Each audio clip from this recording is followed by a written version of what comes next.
ಗುಡೆ ದೇವಸ್ಥಾನ ಏತ ನೀರಾವರಿ ಕಳೆದ 2-3 ತಿಂಗಳಿಂದ ಸಾಕಷ್ಟು ಚರ್ಚೆಯಲ್ಲಿದೆ.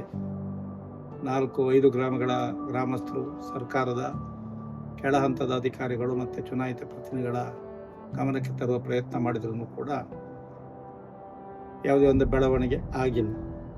ಈ ಯೋಜನೆಯ ಒಟ್ಟು ವ್ಯವಸ್ಥೆ ಬಗ್ಗೆ ಬಹುಶಃ ಹಿಂದೆ ಇರುವಂಥ ಹಳಗೇರಿ ಉಪ್ಪುನೂರು ತಡೆಗಟ್ಟಿನ ನೀರನ್ನು 2 ಮೋಟ್ರ್ಗಳ ಮೂಲಕ ಹೆರಜೂರು ಗ್ರಾಮದ ಪೂರ್ವ ತುದಿಯಲ್ಲಿರುವಂಥ ಕೆಲವೊಂದು ಭಾಗಗಳಿಗೆ, ಹಾಗೆ ಕಾಲ್ತೋಡು ಗ್ರಾಮದ ಪಶ್ಚಿಮ ಭಾಗದಲ್ಲಿರುವಂಥ ಕೆಲವೊಂದು ಸ್ಥಳಕ್ಕೆ ಕೊಂಡೊಯ್ಯುವಂಥ ಪ್ರಯತ್ನವನ್ನು, ಆದರೆ ಕೆಲವೊಂದು ವಿಚಾರಗಳನ್ನು ಮರೆಮಾಚುವುದರ ಮೂಲಕ ಅಥವಾ ಯೋಜನೆ ಬರಲೇಬೇಕು ಅಂತ ಹೇಳುವಂತಹ ಉದ್ದೇಶದಿಂದ ಕೆಲವೊಂದು ಸತ್ಯಾಂಶಗಳನ್ನು ಮುಚ್ಚಿಟ್ಟದಂತ ಕಂಡು ಬರ್ತಾ ಇದೆ. ಬಹಳ ಮುಖ್ಯವಾಗಿ ಹಳಗೇರಿ ಅಣೆಕಟ್ಟಿದೆ, ಅದು ನೀರಾವರಿ ಅಣೆಕಟ್ಟಾಗಿರುವುದಿಲ್ಲ ಅಥವಾ ನೀರಿನ ತಡೆಗಟ್ಟು ಆಗಿರುವುದಿಲ್ಲ, ಅದು ಉಪ್ಪು ನೀರಿನ ತಡೆಗಟ್ಟಾಗಿರ್ತದೆ. ಮತ್ತು ಅದರ ಜೊತೆಯಲ್ಲಿ ನೀರನ್ನು ಸಂಗ್ರಹಣೆ ಮಾಡಲಿಕ್ಕೆ ಅಲ್ಲಿ ಸ್ಥಳಾವಕಾಶಗಳು ಭಾಳ ಕಡಿಮೆ ಇದೆ. ಬಹುಶಃ ಆ ನಿಟ್ಟಿನಲ್ಲಿ ಇವರು ಸರ್ಕಾರದ ಗಮನಕ್ಕೆ ಉಪ್ಪು ನೀರಿನ ತಡೆಗಟ್ಟು ಅಂತ ಹೇಳುವಂಥದ್ದನ್ನು ಕೂಡ ತಂದಿರುವುದಿಲ್ಲ. ಅದರ ಜೊತೆಯಲ್ಲಿ 1 ಮೀಟರ್ ಹೆಚ್ಚಿನ ನೀರನ್ನು ಸಂಗ್ರಹಿಸ್ತೇವೆ ಅಂತ ಹೇಳುವಂಥದ್ದನ್ನು ಕೂಡ ಆ ಯೋಜನಾ ವರದಿಯಲ್ಲಿ ಕಾಣಿಸ್ತಾರೆ. 1 ಮೀಟ್ರು ಏರಿಸುವುದರ ಪರಿಣಾಮಗಳ ಬಗ್ಗೆಯೂ ಕೂಡ ಅವರು ಹೇಳ್ತಾರೆ, ಇದು ಗದ್ದೆಗಳಿಗೆಲ್ಲ ನುಗ್ತದೆ, ಆ ಕಾರಣಕ್ಕಾಗಿ ನಾವು 1 ಮೀಟ್ರು ದಂಡೆಯನ್ನು ಮಾಡ್ತೇವೆ, ಆ ಕಡೆ 1.5 ಕಿಲೋಮೀಟ್ರ್, ಈ ಕಡೆ 1.5 ಕಿಲೋಮೀಟ್ರ್. ಬಹುಶಃ ಇದು ಏನು ಇವತ್ತು ಪ್ರಕೃತಿಗೆ ವಿರುದ್ಧವಾದಂಥ ಒಂದು ಯೋಜನೆ ಆಗುತ್ತದೆ. ಯಾಕಂದರೆ 1 ಮೀಟ್ರ್ ನೀರು ಆ ಪರಿಸರದಲ್ಲಿ ಯಾವ ರೀತಿ ಸಂಗ್ರಹಣೆ ಆದರೆ ಆಚೆ ಆ ಗದ್ದೆಗಳ ಅಕ್ಕಪಕ್ಕದಲ್ಲಿ ಏನಾಗಬಹುದು, ಮಳೆಗಾಲದಲ್ಲಿ ನೀರು ಪ್ರವಾಹದ ನೀರು ಬಂದಾಗ ಅದು ನೀರು ಇಳಿಲಿಕ್ಕೆ ಏನು ಸಮಸ್ಯೆ ಆಗ್ಬೋದು, ಅಥವಾ ಬಹುಶಃ ಈ ಪ್ರಕೃತಿಯಲ್ಲಿ ಏನು ಇವತ್ತು ನೀರಿನ ಮಟ್ಟ ಏನಿದೆ ಅದು ಉಪ್ಪು ನೀರಿನ ತಡೆಗಟ್ಟು ಮತ್ತು ಆ ಗದ್ದೆಗೆ ಸಮಾನಾಂತರವಾಗಿ ಕಟ್ಟಿದಾಗ ನೀರು ನಿಲ್ತದೆ. ಬಹುಶಃ ಆ ನೀರು ಕೊನೆಯ ಬೇಸಿಗೆ ತನಕ ಹಳಗೇರಿ ವೆಂಟೆಡ್ ಡ್ಯಾಮಿನ ಅಚ್ಚುಕಟ್ಟು ಪ್ರದೇಶದ ರೈತರ ಗದ್ದೆಗಳಿಗೆ, ಪ್ರದೇಶಗಳಿಗೆ, ತೋಟಗಳಿಗೆ ಆಗುವಷ್ಟು ಮಾತ್ರ ನೀರಿದೆ, ಅದು ಕೂಡ ಕೊನೆಯ ದಿನಗಳಲ್ಲಿ ಕಡಿಮೆ ಆಗ್ತದೆ. ಇವರು ಹೇಳುವಂಥದ್ದು ಹೆಚ್ಚುವರಿ ನೀರನ್ನು ನಾವು ಉಪಯೋಗಿಸ್ತೇವೆ, ಅದನ್ನು ಕಟ್ಟನ್ನು ಏನು ದಂಡೆಯನ್ನು ಕಟ್ಟಿನಲ್ಲಿ ನೀರು ಸ್ಟೋರನ್ನು 1 ಮೀಟ್ರ್ ಜಾಸ್ತಿ ಮಾಡಿ ಏರಿಸ್ತೇವೆ ಅಂತ ಹೇಳ್ತಾರೆ. ಅದರ ಜೊತೆಯಲ್ಲಿ ಅದು ಹೇಳಿರುವುದರಿಂದ ಸರ್ಕಾರ ಅವರಿಗೆ ಒಂದು ಅನುಮತಿಯನ್ನು ಸರ್ಕಾರ ನಡವಳಿಕೆಯಲ್ಲಿ ಕೊಟ್ಟಿದ್ದಾರೆ.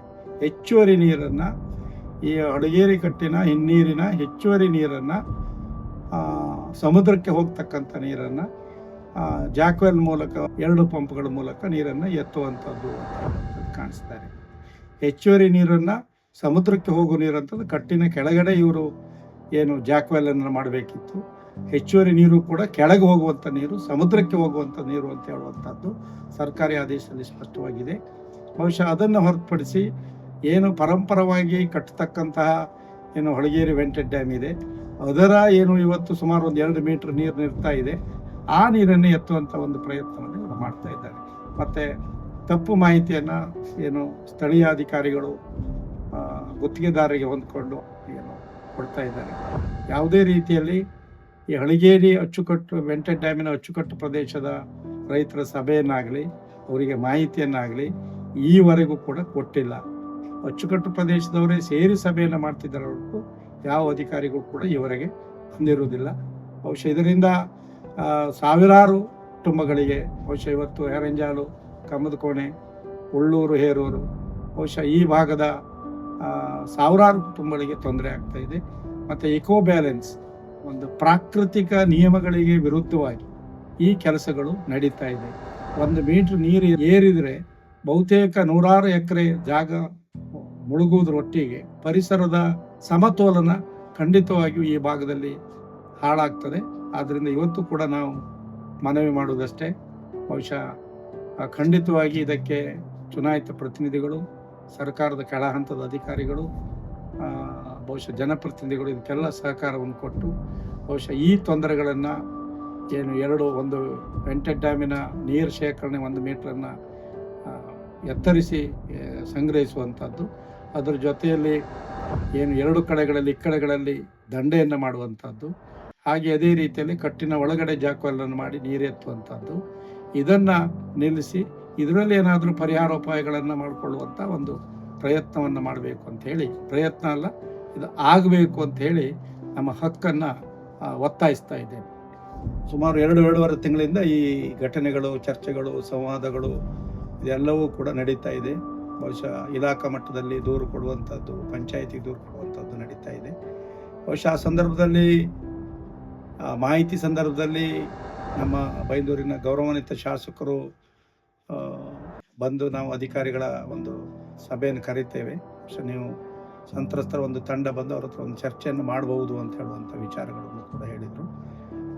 ಅದೇ ರೀತಿ ಸನ್ಮಾನ್ಯ ಮಾಜಿ ಶಾಸಕರಾದಂಥ ಗೋಪಾಲ್ ಪೂಜಾರಿ ಅವರು ಕೂಡ ಈ ಮಧ್ಯೆ ಸ್ಥಳಕ್ಕೆ ಭೇಟಿ ನೀಡಿ ನಾವು ಸಂತ್ರಸ್ತರ ಜೊತೆಯಲ್ಲಿ ಮತ್ತು ಅಧಿಕಾರಿಗಳ ಸಮ್ಮುಖದಲ್ಲಿ ಚರ್ಚಿಸ್ತೇವೆ ಅಂತೇಳಿ ಹೇಳಿದರು. ಬಹುಶಃ ಈ ಮಧ್ಯೆ ಸಂಪರ್ಕಿಸಿದಾಗ ನಮಗೆ ಸೆಷನ್ ಬಂದಿದೆ, ಬಹುಶಃ ಅಧಿಕಾರಿಗಳು ಸಿಗ್ತಾ ಇಲ್ಲ ಅಂತ ಹೇಳುವಂಥ ಒಂದು ಮಾಹಿತಿಗಳು ಕೂಡ ಬಂತು. ಆದರೆ ಈವರೆಗೂ ಕೂಡ ಸೆಷನ್ ಮುಗಿದಿದೆ. ಆ ಒಂದು ಅಧಿಕಾರಿಗಳೊಂದಿಗೆ ಈ ಒಂದು ಸಂತ್ರಸ್ತರ ಸಮಿತಿ ಅಥವಾ ಏನು ಅವರೊಂದಿಗೆ ಚರ್ಚೆ ಮಾಡ್ತಕ್ಕಂಥ ಕೆಲಸಗಳು ಇನ್ನೂ ನಡೆದಿಲ್ಲ. ಬಹುಶಃ ನಾವು ಈ ಸಂದರ್ಭದಲ್ಲಿ ಮನವಿ ಮಾಡ್ತಿದ್ದೇವೆ, ಏನು ತಾವು ಹೇಳಿದ್ದೀರಿ ಆ ಪ್ರಕಾರ ಸದ್ಯದಲ್ಲಿ ಏನು ಈ ಸಾಧಕ ಬಾಧಕಗಳ ಚರ್ಚೆ ಆಗಿದೆ ಅದು ರೈತರೊಂದಿಗೆ ಒಂದು ಸಂವಾದ ಕಾರ್ಯಕ್ರಮವನ್ನು ಇಲಾಖಾ ಅಭಿಯಂತರೊಟ್ಟಿಗೆ ಇಡಬೇಕು. ಬಹುಶಃ ಅವರು ಏನು ಮಾರ್ಗೋಪಾಯಗಳನ್ನು ಹೇಳ್ತಾರೆ ಅದನ್ನು ಏನು ಮನವರಿಕೆ ಮಾಡುವಂಥ, ರೈತರಿಗೆ ಮನವರಿಕೆ ಮಾಡುವಂಥ ಕೆಲಸಗಳನ್ನು ಮಾಡಬೇಕು. ಬಹುಶಃ ಅದು ಏನೂ ಆಗದಿದ್ರೂ ಕೂಡ ನಾವು ಸದ್ಯ ಭವಿಷ್ಯದಲ್ಲಿ ಒಂದು ಬೃಹತ್ ಆದಂತಹ ಒಂದು ಪ್ರತಿಭಟನೆಯನ್ನು ಹಮ್ಮಿಕೊಳ್ಳುವಂಥ ಒಂದು ಚಿಂತನೆಯನ್ನು ನಾವು ಈ ಬಗ್ಗೆ ಚಿಂತನ ಮಂಥನ ಮಾಡಬೇಕಾಗ್ತದೆ ಅಂತ ಹೇಳುವಂಥದ್ದನ್ನು ಕೂಡ ತಮ್ಮೆಲ್ಲರ ಗಮನಕ್ಕೆ ತರಬಯಸ್ತೇನೆ.